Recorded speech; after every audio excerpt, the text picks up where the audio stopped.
अस्सलामु अलैकुम वरहमतुल्लाहि वबरकातुहू। आदमी अपने मुल्क का वफ़ादार नागरिक कैसा होता है, इसकी एक मिसाल आपके सामने पेश करता हूँ। मैं एक मरतबा ट्रेन से सफ़र कर रहा था लमडिंग से बदरपुर के लिए। लमडिंग आसाम का एक कस्बा है और एक बड़ा कस्बा है।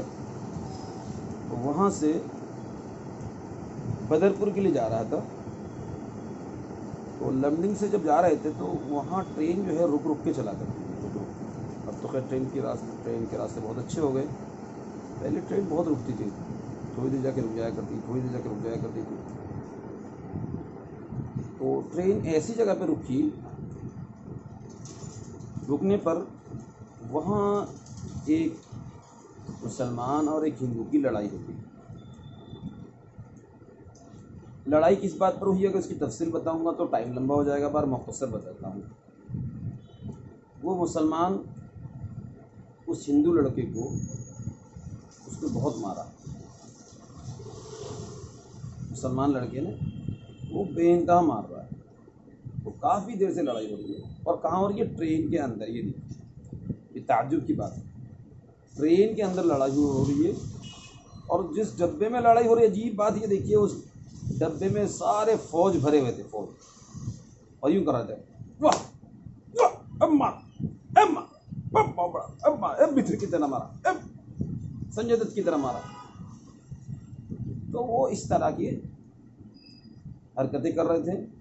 एक तमाशा देख रहे थे, हाथ में ताली दे रहे थे। और बेचारे को उसके मारते उसका हालत ख़राब, उसका मुंह सूज गया और दे पटक पटक के मार रहा है मुसलमान लड़का। मैं ऊपर लेटा हुआ था, तबीयत मेरी ख़राब थी इसलिए मैं लेटा हुआ था। तो मुझसे रहा नहीं गया, मुझसे रहा ही नहीं गया। मैं नीचे उतरा। अच्छा, ये तब ये ज़रूर बता दूँ, ये लड़ाई हिंदू मुस्लिम की हो रही है, कैसे पता चला ये बाद में बताते हैं, बाद में बताएंगे। तो खैर मैं उतरा। उतरने के बाद मैंने उस लड़के को पकड़ा, उस लड़के को पकड़ा जिस लड़के ने मारा। मुसलमान लड़के को मैंने पकड़ा जोर से, बीमारी की हालत में यूजा के पीछे से मैंने पकड़ लिया और पकड़ के जो हिंदू लड़का से मैंने कहा, मार, इसे बदला ले। उसकी बेरहमी से मारना देखकर मुझे तरस आया। उसने, वो बेचारा वैसे ही तो मार खाया हुआ था, वो क्या मारता, बेचारा रोने लगा और वो बड़ा चीख चीख के रोने लगा कि ये इसने, हमारी दोनों की बात चल रही थी और बातों बातों में मैंने इसके मज़हब को मैंने बुरा कह दिया। तो बातें तो चल रही थी भाई, बुरा कह दिया, बुरा कहने से कोई बुरा थोड़ी होता है। जब बुरा कह दिया तो इसने बेरहमी से मारा। अच्छा, इत्तेफाक जो बातचीत चल रही थी, तो बातचीत चलने में क्या, क्योंकि ये सारे फौजी अपने बातों में मसरूफ़ थे, अच्छा, जिस डब्बे में मार हो रही है वो उस डब्बे में कोई फ़ौज नहीं थी, कोई भी फ़ौज नहीं थे। बस इत्तेफाक उस डब्बे में, वो बल्कि डब्बा नहीं कहलाता है, वो केबिन कहलाता है। जो केबिन बने हुए थे ना, कंपार्टमेंट बने हुए थे, कंपार्टमेंट, तो उस कंपार्टमेंट में बाकी तो कुछ, और बाकी पूरा इधर भी फ़ौज इधर भी फ़ौज। तो उस डब्बे में हम कुछ सिविलियन चढ़ गए थे। इसकी वजह से इस डिपार्टमेंट में ये नहीं थी, फौज नहीं थी, बाकी इधर भी फौज इधर भी फौज। लेकिन लड़ाई के दौरान आके जब लड़ाई हो रही थी तो ये दोनों तरफ से फौज आ गए थे और तमाशा देख रहे थे। ये है कहानी। तो वो रो कर कहने लगा कि इसने मुझे इसलिए मारा कि मैं हिंदू हूँ, मैंने इसके मज़हब को कुछ कह दिया था, उसके बदले मुझे इसलिए मारा। बस ये क्या कहना था उसके मुँह से, पहले से तमाशा देख रहे थे। तो सारे फौजी भड़क गए, सारे फौजी और सारे बांग्लादेशी, पाकिस्तानी, ये वो कह के जो उसे गाली गुस्ताख शुरू की। तो खैर उसकी जब उन्होंने गाली गुस्ताख करने का नंबर ही था, वो बेचारा एकदम जंप लगाया, नीचे उतर गया, क्योंकि ये बिल्कुल उसके करीब था, दरवाजे के करीब, जो बीच का दरवाज़ा होता है ट्रेन में। क्योंकि आपको मालूम होना चाहिए, ट्रेन में पहले वो जो छोटी ट्रेन का ज़माना बता रहा हूँ, उससे अभी तो ये बड़ी ट्रेन अभी शुरू हुआ है। तो छोटी ट्रेन का ज़माना था, तो बीच में भी रास्ता होता था, दोनों तरफ रास्ता, बीच में भी रास्ता हुआ करता था। तो ये जब हो जा कह के उधर के कूद के नीचे चला गया। यूँ नीचे चला गया।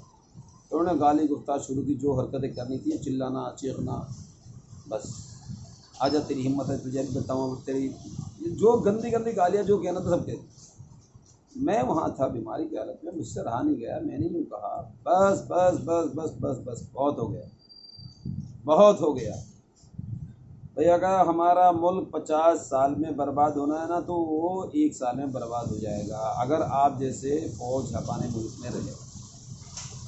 जब ये दोनों लड़ रहे थे तो आप लोग उठ के आकर तमाशा देख रहे थे, हाथ में ताली दे रहे थे, तमाशा देख रहे थे आप। और मुझे तरस आया, मैंने नहीं देखा, मुझे मालूम था क्योंकि गुफ्तगू में देख रहा था इनकी सारी गुफ्तगू, मुझे मालूम था कौन मुसलमान है कौन हिंदू है, मुझे मालूम था ये। लेकिन वो सिर्फ इसके मुसलमानों को बुरा कहने पर बेरहमी से मार रहा था, तो उसको बातों से भी हल करता, समझा सकता था कि भाई ऐसा नहीं है, तुझे गलत फहमी है, ऐसा नहीं, मुसलमान ऐसे नहीं, तो समझा था।